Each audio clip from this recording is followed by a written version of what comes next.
In this video, I will talk about the Microsoft Azure Fundamentals AZ900 exam training. So this exam training is a bit lengthy and it will take some time. So I will be covering the complete material, only focusing on the exam point of view. I'll not be digging deeper in details for each and every service and the Microsoft Azure technology stack. Rather, I'll be focusing more towards the exam point of view. In this video, I'll be covering all the latest materials. So the exact course for the AZ900 exam, I have made another video which talks about the what is the updated syllabus. So the updated syllabus are published by Microsoft as of November 9, 2020, and at the time of recording this session, it's August 2021. So I am actually covering the updated material in this video. So there is a lot of things need to be covered in the AZ900 exam. There are 6 modules. So this is the agenda for this training. There will be 6 modules I'm going to talk about on the AZ900 exam training. One is the module 1 about the cloud concepts, and then module 2 core Azure services, then core solutions and management tools on Azure, that's the module 3. Module 4 general security, network security features, and 5 will be talking about the Azure AD, Azure Active Directory governance, privacy, and the compliance features. And last module, we will be talking about the cost management, budget, invoice, and the SLA. So there are a lot of things to cover in this course. Let's begin the course. In order to cover the syllabus, I have referred this book, Microsoft Azure Fundamentals. This book is actually focusing more just the exam point of view, as I mentioned, not going in depth details, because you will, if you are planning to give the exam, you focus only on the exam contents rather than focusing on the in depth. So if you are looking for the in depth knowledge, so I'll be making separate videos on in depth knowledge for each and every topic separately. Let's begin the module 1, which is on the cloud concepts. In the cloud concepts module 1, there will be high level 2 categories like Azure fundamental concepts and introduction to Azure fundamentals. So these are the 2 things will be covered. In the fundamental concepts, the types of cloud modules, benefits and considerations, and different cloud services. And in the second one, you will understand what the cloud computing itself and what is the Azure technology, and small tour of the Azure services, the high level, heavily frequently used services. And also you will have a demo on how to, if you are a first time user, you don't know anything about the Azure and you don't know where to start from. So I will be talking about creating the Azure account for free, and then finally talking about the Azure portal. So this is the module 1 contents. Let's take a look at the deployment models, or the types of cloud models. So there are 3 deployment models we normally see: public cloud, private cloud, and hybrid cloud. And depending on each of the deployment model has a different aspects that you should consider as you migrate from on-premise to the Azure.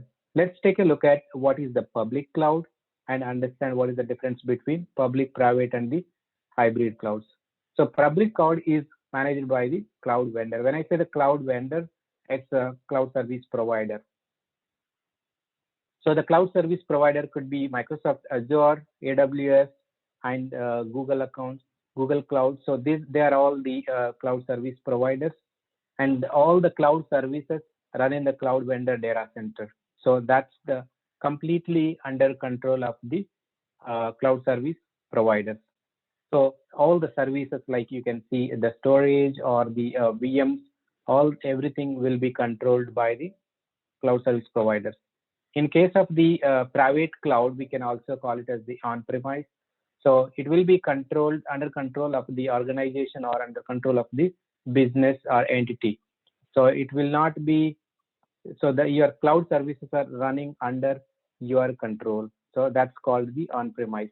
For example, the Microsoft Azure resources running in your organization on data center. Then the last one is the hybrid cloud, which is a hybrid cloud is the combination of public and private cloud. So in the hybrid cloud, some cloud services runs on the public and some cloud services runs on the private cloud. So it's a combination of public and private cloud. So that's the hybrid cloud.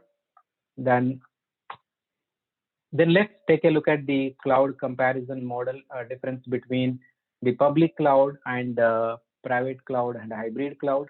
So in case of the public cloud, no capital expenditure to scale up. So we will also talk about what is the capital expenditure and what is the operational expenditure. So here in the case of the public cloud, no capital expenditure. So capital expenditure is nothing but upfront spending money on the infrastructure. So in the public cloud, cloud service providers already invested a lot of money to build the infrastructure, the physical security, or the the place where the cloud going to be sitting. So those are all will be taken care by the cloud service providers. Applications can be quickly provisioned and deprovisioned because every infrastructure is already given. You are just renting your services, and whenever you need, you can provision. Whenever you don't need, you can deprovision the services. Organizations pay only for what they use. That is called pay as you go. So you will not be spending additional money for any of the infrastructure in case of the public cloud. Now let's take a look at the private cloud. So hardware must be purchased for startup and maintenance. Especially this is going to be really challenging if you have a startup and need to set up the cloud, your infrastructure. You need to have rent the building. You need to buy the computers, hardware, storage, and you need to power supply and the cooling. Everything has to be taken care by the organization itself. So which is very expensive. That is called the capital expenditure. Organizations have a complete control over the resources because it's under your control. So you can play with whatever you want. So it's complete in terms of the security, in terms of the managing the resources. Everything is under control of the organization. So that also comes with the pros and cons. We'll be discussing in details about the pros and cons of the private cloud. Organizations are responsible for hardware maintenance. So let's say if you have not updated the patches on time, so you will be you have to deal with the security vulnerabilities. And the hybrid cloud provides the more flexible, which is combination of the public cloud and the private cloud, but there are some pros and cons because of the combination. Organizations determine where to run their applications. Because you have the option to run in the public cloud and you also have option to run in the private cloud. So depending on your requirement, you have to select whether you have to go with the cloud solution or the on-premise solution. Organizations control security, compliance, legal requirements. So have to take care if you are owning half part of the services in the private, then you have to deal with the security complaints and the legal requirement. If you are hosting some part of the services in the public, then that's the cloud service provider responsibility. So let's also talk about the cloud model comparison. Comparison in depth in terms of cost, security, and the configuration and the required technical skills in each and every cloud model. Now, in terms of the cost, the public cloud is most cost effective because you are not actually buying all the infrastructure. You are not dealing with the capital expenditure. You are dealing with the operational expenditure. So you're not spending money upfront. So which is most cost effective. In private cloud, most expensive because you have to buy all the hardware and infrastructure. Hybrid cloud, it's a combination of both. Some are part of the infrastructure you will be buying, some part of the services or the infrastructure you will be using for the public cloud. In terms of the security for the public cloud, it's completely under control of the cloud service providers.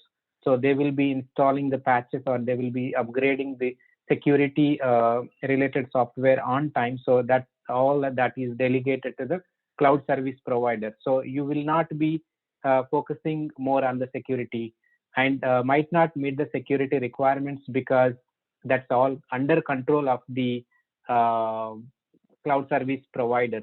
So if you are dealing with any governmental entities, so that's where the challenges comes in, using the public cloud. But Microsoft supports the government entities also, like US government and the China and the Japan, Germany. So you will be looking at those details in depth in the upcoming sessions. In case of the private cloud security, no guarantee it's secure, because you have to own that security part. You should know how to configure. If you are lack of knowledge on the configuration, lack of knowledge on the security, so you might mess up in the private cloud. Can meet any security compliance requirement if you put in the work. So if you are expert in the security area, that means you are meeting all the requirements required for your organization. In case of the hybrid cloud, the security is actually a combination of both. You have your you now have to secure your connection to the cloud, and then you can meet all the security requirements. So it's a combination of both. In terms of the configuration, since it's a public cloud and the cloud service provider is taking care of it, so you will not have the complete control. So there is a limitation there. The private cloud, you can configure the way you want for your applications, because it's under your control. So that's the advantage of the private cloud. Again, hybrid cloud, so you have an option whether to configure in the public cloud or the private cloud. So it's again the get the best out of public or the private cloud. And the technical skills required for the public cloud, yeah, you just need to understand in-depth knowledge of the underlying infrastructure. So there are a lot of materials, documentations available in MSDN portal. So that's not a problem. In case of the private cloud, if let's say you build the infrastructure and some resources is designed from the organization, and he own all the knowledge, and if he is not hand over, like single point of failure. So it's really challenging in a private cloud environment. And then in the hybrid environment also, you will see that some configuration is done by some resource and not documented well. Then that's going to be another challenge, in terms of the technical knowledge. And let's take a look at the benefits and considerations of the cloud computing. So there are several advantages, when you are trying to migrate from on-premise to the Azure. What are the advantages you will get in the cloud solutions? So very high level, these are the benefits, and you should be considering. One is the high availability. High availability meaning your services are highly available, or your availability to ensure services are remain available even something goes wrong. And scalability, ability to grow rapidly, increase your capacity based on the increased demand of the traffic, memory, and the computing power. So elasticity, it is kind of shrink and grow, meet the demand. So if you need more computing power, you can spin up in fraction of time. So agility, it is actually giving the complete control to in the cloud environment. If the requirements got changed and you have to spin up your VMs or the app services as per the business requirement, and you will get that immediately in the cloud service provider as compared to the on-premise. So let's just imagine if there is a requirement to spin up another VM or another instance of app services, it is not going to take more time as compared to the on-premise. Fault tolerance, that's the ability to prevent a failure. So there are different reasons why the failures could happen: network failure, app service failure, or any kind of the failure happens. If you are in a cloud service provider, it's still your services are still available even though some failures occur. So that's the fault tolerance. We'll discuss more in details of the fault tolerance. And disaster recovery, your ability to recover from the failure, that is also called the high durability. And let's talk about the details on high availability and disaster recovery and scalability or the fault tolerance. So high availability meaning depending on the SLA. So each service in Azure will have a different SLA. If you are dealing with the SQL Server, let's say, that has the SLA of 99.99. If you provision the app services, that has the SLA of 99.95. So depending on the SLA, Microsoft guarantees that the availability of those services meets the required SLA. So availability of any service or any data or any app application is the core requirement of an application, right? So if you are in on-premise, like, you have to deal those availability on your own. But if you are in the cloud, you are actually delegating that task to the cloud service providers. So there could be multiple reasons why you will lose the availability. For example, the network outage, application failure, or the virtual machine outage, or the power outage. So there could be any reasons, like it could be external database which is not available. Let me explain one of the example how cloud service providers takes care of in terms of the high availability. So one of the example is, if you have the VM, you will be, once you set the availability zone, so there will be 3 availability zones by default configured for that VM, and there will be a load balancer which takes care of routing the traffic to the availability zones. So for example, in the East US, we have 3 availability zones: AZ1, AZ2, and AZ3. And the load balancer responsible for routing the traffic. Let's say if one of the VM is not functioning or as expected, then the load balancer takes care of routing the traffic to the AZ2 and AZ3 instances. Next one is the scalability. So scalability is the ability of the system to handle increased loads. So you might have a requirement, so and so time I want my system to support scale up, and when weekends it scale down. So to fulfill those kind of requirements, Azure supports the concepts called auto scaling. It's depending on based on the demand, it automatically scale up and scale down. So there are 2 main ways application can scale: vertical scaling, also called the scale up, and scale down, meaning changing the capacity of the resources. Then the other one is the horizontal scaling, also called scale out, which means adding or removing the instance of resources.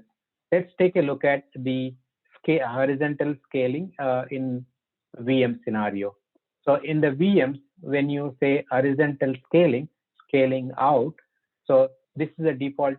By default, you have 2 VMs, but maximum it can go 5 instances depending on the need or depending on the load. So it will add more instances for that particular VM. That is called horizontal scaling. Adding 1 or more servers to the same size of the servers is called the horizontal scaling. And then vertical scaling is it could be scaling up or the scaling out. So let's take a look at the app service environment. Now we have, this is a scale up and scale out and scale up.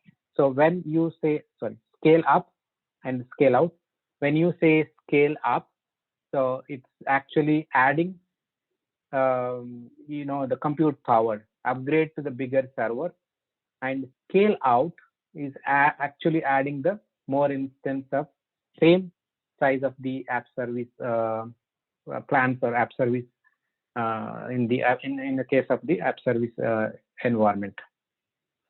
This is all about the scalability. Now let's take a look at the elasticity, your ability to automatically increase or decrease the capacity. So depending on the demand of the traffic. So you can increase the or decrease the memory and the computing power. So we talked about the scaling out, meaning adding more servers of the same size, and scaling in, removing more servers of the same size. So vertical scaling is generally hard for traditional architecture. So you will usually see horizontal scaling described with the elasticity. Now let's take a look at the fault tolerance and what exactly meaning of the fault tolerance. Fault tolerance is the ability of the system functioning without any interruption, even one of the components fails. So the cloud service provider takes care of adding or taking care of the fault tolerance. If one instance fails, and it makes the another instance up and running by doing the loosely coupled components. So let's take a look at the objective here is objective of the creating this fault tolerance is to prevent the disruption. It could be to make sure that the systems are high available and business continuity for the mission critical applications. Let's take a look at the example of the app service environment. Here, load balancer plays a fault tolerance in case of something goes wrong. Let's say I have spin up 4 app services, and the load balancer is configured for those app services, and app services are in a different data center. Let's say one of the data center goes or failover, then the load balancer ignores that data center and send the traffic to only available data centers or available app services. That's the fault tolerance. So Azure itself is taking care of the fault tolerance on behalf of you. So you don't need to do anything for that. So there are two different categories of the fault tolerance called the fault domain and upgrade domain. In case of the fault domain is actually failure of the physical server. So it is actually closely related to the infrastructure itself. So let's say one rack is failed, then other 2 racks are still available or functioning when you set the availability set. And the upgrade domain covers when you are actually trying to update your system or redeploying the system. That's where the upgrade domain takes care of. So for example, when you place your VM and availability set, so these VMs are set in the, these VMs are configured with the availability set. Azure guarantee to spread them across fault and update domains. So one rack will fail with the power supply or the network outage, then your application is still working with the other racks. And the same thing goes if you are during the deployment or during the upgrade during the upgrade of the Microsoft will be doing some upgrades frequently, so they will be your application still functioning even though upgrade domain happening. Now next one is the disaster recovery. So disaster recovery can happen in different flavors, right? Like different situations like earthquake or the floods or the fire. So these are all the disaster recovery. So the ability to recover from the disaster recovery, preventing the loss of the data and solutions that cover from the disaster recovery is known as the DR. So make sure that you need to understand you have enough backup and how fast can you restore the backup, having the backup is not a solution.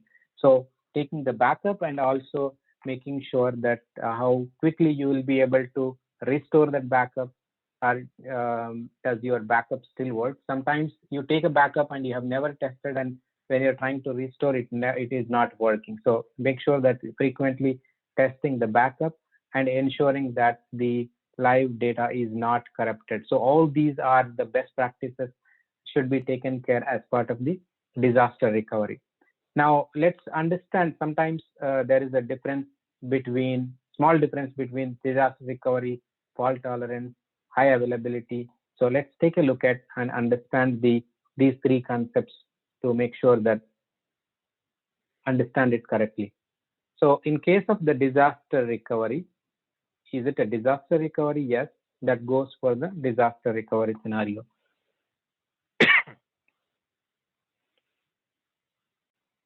So as I mentioned, disaster recovery could be anything, like having the floods or the fire or the earthquakes. So disaster happen, when the disaster happens, that is the biggest loss, right? It is the complete resources, all your infrastructure is gone, all your physical servers, storage, everything is completely gone. So that's the disaster recovery. If not a disaster recovery, then downtime, are you okay with waiting for the the recovery time?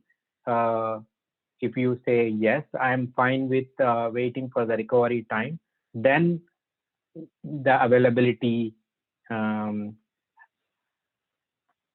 comes. And then let's say you don't have much time, but you want to recover your soon, then it will be the fault tolerance. So this is the disaster recovery, and this is the high availability scenario, and this is the fault tolerance scenario. In this fault tolerance scenario, let's say you are not ready for downtime, and you want your recovery time be quicker, then you should be selecting the fault tolerance. In case of the fault tolerance, let's say you have two VMs, and these VMs are always get synced the right data. If one VM1 goes not functioning as expected, then you will be switching the traffic to the VM2, and VM2 will be working as expected. So that's the fault domain and update domain we were talking about. So one of the system fails, other one should the system. So Azure will be taking care of switching that traffic to immediately to the working VM. So in this case, the cost will be expensive because you have to manage two VMs or multiple VMs to make that happen, or the fault tolerance. But the recovery time could be quicker. Where in the high availability, the cost will be less. So to understand the high availability, there will be two VMs. Initially, there will be only one VM running your application. But as soon as the VM1 is not functioning, and you have to spin up the another VM, provision the another VM, transfer all the data, because you agreed for more recovery time or the more downtime. So you can go for the high availability. But in this case, the cost will be less because you are actually running only one VM at a time. In this case, you will be running multiple instances of the VMs and syncing the data. It costs more. So all these depends on the recovery time and the cost, and how much time you can wait. That's all depend on these three factors. So that's the difference between disaster recovery, fault tolerance, and high availability. Now let's continue looking at some more benefits of the cloud services in terms of the general cost effective. So you pay for what you consume, no upfront cost, right? That's the pay as you go model in the cloud. And the global, you can spin up your resources anywhere in the globe. Just choose the region while creating the Azure services. So that's called the global availability or global reach. And the security. So you will be getting the best security out of it when you are actually using the cloud services, because all the experts involved in configuring all the security configurations. Reliability, because this is all taken care by the cloud service provider. So you will be getting the data backups and the disaster recovery, data replication, fault tolerance. All these are delegated to the cloud service provider, and cloud service provider continuously putting the effort to making sure that the services are reliable. And then scalability, increasing and decreasing the resources in a in a less time as compared to the on-premise. Elasticity, auto scaling. Because of the auto scaling, you can uh, during the spike you can scaling up or dropping the demand when you don't need. And the current meaning, you will be getting all the software up to date. So Microsoft team taking care of installing the patches, upgrading all the software, and replacing required components as per up to date. So you will be getting the best out of the current software in the cloud. Let's take a look at the capital expenditure versus operational expenditure. So there could be definitely a question in the Microsoft AZ900 exam on this particular topic. So capital expenditure is nothing but spending money upfront on your physical infrastructure. It's not just the physical infrastructure. It's everything, like your server cost, storage cost, network cost. So in the network cost, routers, cables, and switches, backup and archive cost, and disaster recovery cost, all that you have to take care of. And the data center cost, for example, renting the building, cooling, and the physical security. So you definitely need the physical security if you are owning your own data center, and the technical resources. With that, these are all called the capital expenditure. It's kind of just imagine you have on-premise data center, that's the capital expenditure.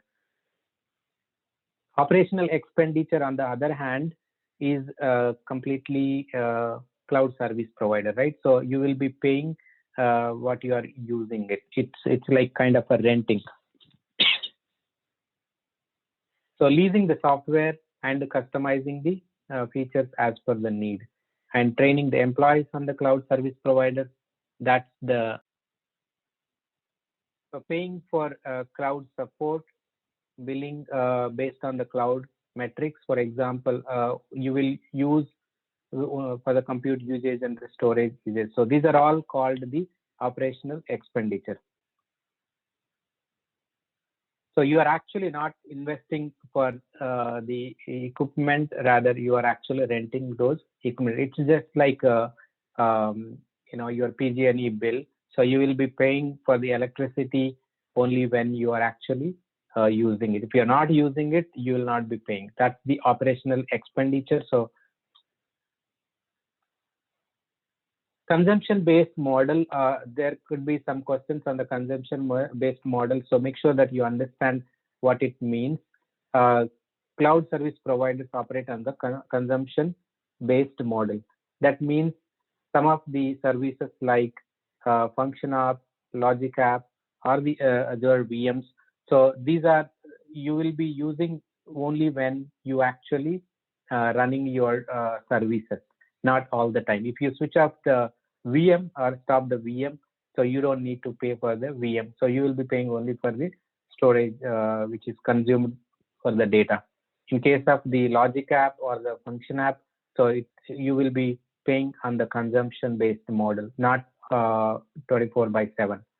So no upfront cost. Some of the benefits in the consumption-based model are the no upfront cost, no need to purchase or manage costly infrastructure, because that's all taken care by the cloud service provider. The ability to pay for additional resources when they are needed, that's all you take care of it. And the ability to stop paying when they don't need. That's the consumption-based model. And then next, take a look at the cloud service models. You might have heard about the IaaS, PaaS, and the SaaS. IaaS is the infrastructure as a service, PaaS is a platform as a service, software as a service. So these are the short forms you will be frequently hearing. And these models define different level of shared responsibility. So who will be owning what? That is what defined these in this service models. Let's take a look at the IaaS in this pyramid. The bottom one is the IaaS, which is actually pay-as-you-go model, storage, infrastructure, and virtualization. So these are all comes under the infrastructure as a service. So primarily, you need to remember that your VMs and storage accounts, these comes under the infrastructure as a service. So at the end, I will be showing what are the all the services along with what is PaaS, SaaS, and the IaaS. So for example, Amazon Web Services, Google Cloud Service Providers, Azure, Microsoft Azure, they all provide the infrastructure as a service, and these are the examples. Now, in case of the PaaS, your app service environment, your Azure SQL Server, those are the PaaS models, platform as a service models. So used to develop and custom applications and products, including middleware, database management, and analytics. And some of the examples like the Windows, Azure, Elastic Beans in Azure, in the AWS, and Google App Engine in the Google Cloud Service Providers. Software as a service delivers the applications over the internet. All your Dropbox, your Zoom, your Salesforce, your Google Drive, these are the example of the software as a service. So you have given everything. You are not dealing with the infrastructure. You are not dealing with any of the platforms. So it's like you got the pizza, ready-made pizza, instead of you ovening or you cooking at your home and using it. So that's the software as a service example. Let's take a look at in details of each these service models. In the infrastructure as a service model, it's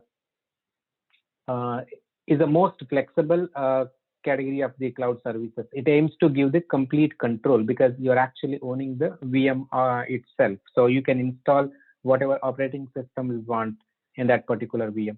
Some of the advantages like no capital expenditure, because this is a cloud service provider. You're not spending any upfront cost. Agility. So as I mentioned, you can spin up multiple VMs as and when required, or you can, that's depending on the requirement. And the management. So management, who will be taking care of what? The shared responsibility model applies here because this is a infrastructure as a service model where you are actually spinning up those VMs. The user manages the maintenance, user manages and maintains the services they have provisioned, and cloud service provider manages and maintains the cloud infrastructure. And consumption-based model, organization pay only for what they are using. For example, VM, if you stop, you don't need to pay for the VM. The skills, no deep technical skills required because this is all taken care by, this is coming from the public cloud. So organizations can use the skills and expertise with the cloud providers to ensure backload to the safe and secure, safe, and highly available. Cloud benefits, organizations can use the skills, expertise of the cloud providers to ensure the workloads are made secure, and also the flexibility. And let's take a look at the platform as a service. So the best example of the platform as a service is the app service environment, your Azure SQL Server. Those are the some of the services come under the platform as a service. It provides some benefits, and considering as the IaaS, there are some additional benefits also you will get in the platform as a service, just like no capex, and also agility, consumption-based model, skills. So these are all the benefits. The drawback with this is the platform limitations. For example, if your application need a special requirement, then since the platform is already provided to you, the infrastructure is already provided to you, so you will not have that control. So that's the drawback. In case of the software as a service, that's the example we were talking about, the Google Dropbox or the Google Drive, so and the Salesforce. These are all the complete package. So you have no capex, agility, also pay-as-you-go pricing models. It's the skills, no deep skills required, and is the most flexible. Again, same software disadvantages comes software limitations, because if you have a special requirement, SaaS product which they are offering is not for you, because that's you can't alter the service they are providing in the software as a service model.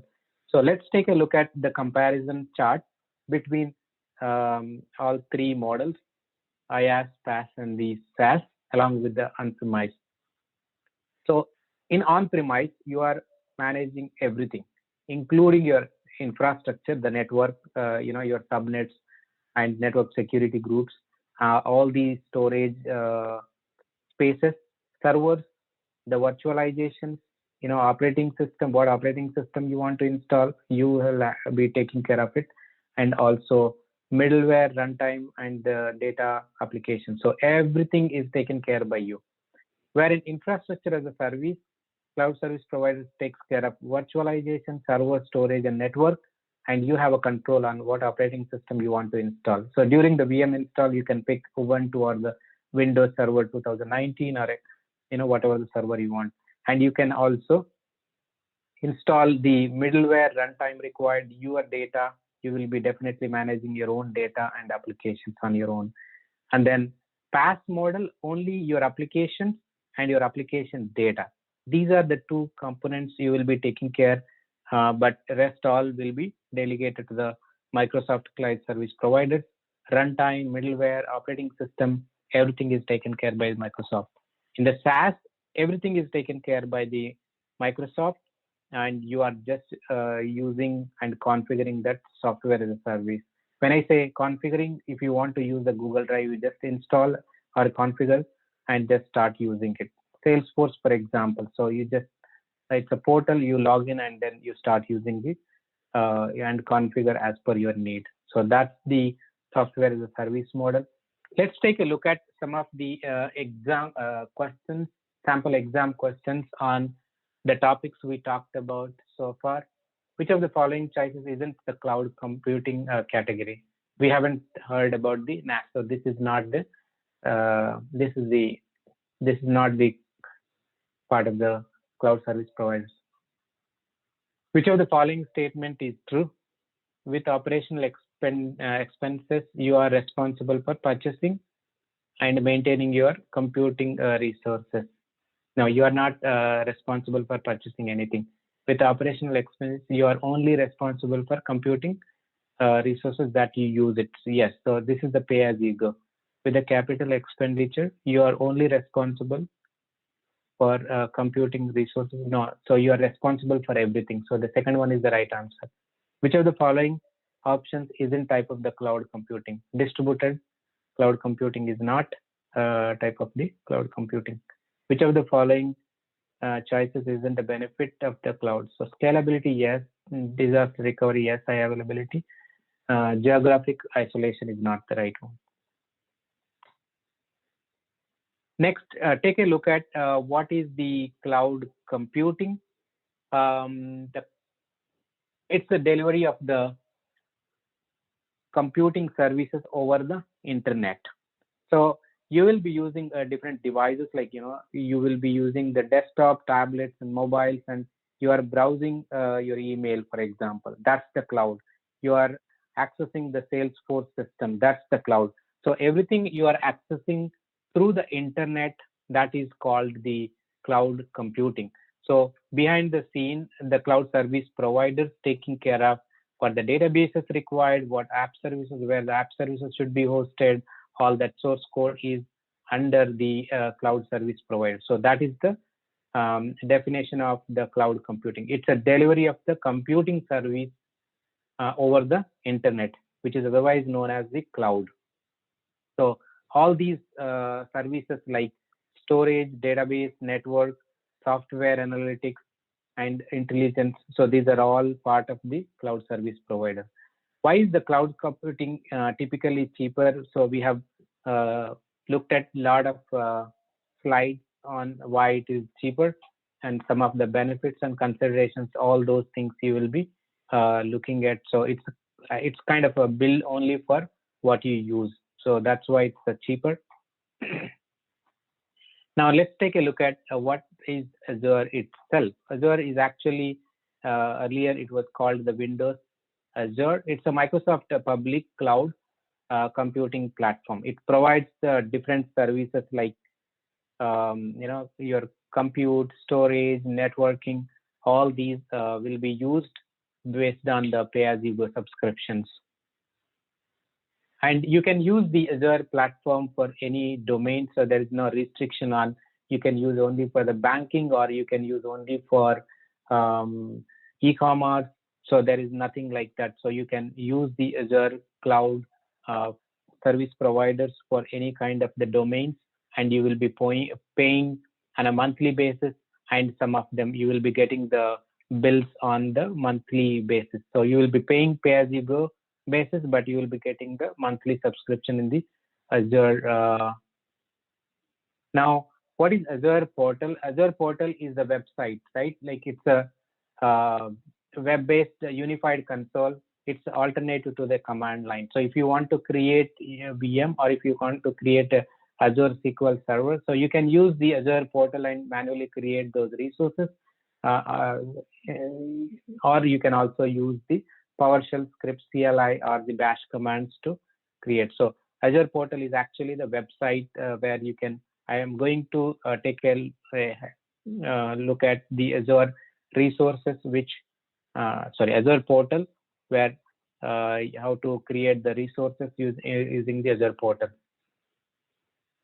So this portal is actually designed for resiliency and the continuous availability, because a lot of people, everybody, whoever is using the Azure, they will be 100% depending on the Microsoft Azure portal. So you can't afford downtime for the Azure portal. So that's continuous availability. And what is the Azure Marketplace? So Azure Marketplace is one of the service in the Azure itself. So if you go and search the Azure Marketplace, so you will be able to see all these components, all these services, which are actually basically built by all the third-party um, companies. So this basically helps users with Microsoft partners, independent of software vendors, and especially for the startups that are offering their solutions and services which are optimized in the Azure. So I will explain all these in the demo, Azure demo, in the next video, next chapter. So tour of the Azure services. So this is the big picture of the Azure services, what Azure provides, and also categorized into platform as a service and infrastructure as a service. And let's take a look at the platform as a service. So there could be some questions asking, is Azure storage account is part of the platform as a service? No. So let's not confuse with whether it is a platform as a service or the infrastructure as a service. So that's why this picture is very important to understand which service belongs to which service model. So is it a cloud service, infrastructure service, or the platform as a service? Now, all these security management, like Security Center, Azure Portal, Azure Active Directory, Azure B2C, multi-factor authentication, automation, Key Vault, Marketplace, everything related to the security comes under the platform as a service. And then media, CDN, so this is a content delivery network, part of this platform as a service. And in the integration model, you will see the API management, Azure Logic App, Service Bus, in the computing, container services, VM scale sets. We will talk about all these services in the second module. And then application platform, your mobile app, web app, API app, cloud services comes under the application platform category. And the development services, Visual Studio, and then DevOps, Xamarin for the mobile applications, Visual Studio Core, Visual Center, and Application Insights. All your data components like Azure SQL Server, Cosmos DB. There could be some questions surrounding these services. So this picture helps to understand. This is a big picture of the Azure storage account components like blob, queues, files, and disks, and then your VMs and your actual network components. So there are a lot of questions on the network components, like virtual network, load balancer, DNS, express route, traffic manager, VPN gateway, and the app gateway. So this is about the Azure services. I will continue in the next video.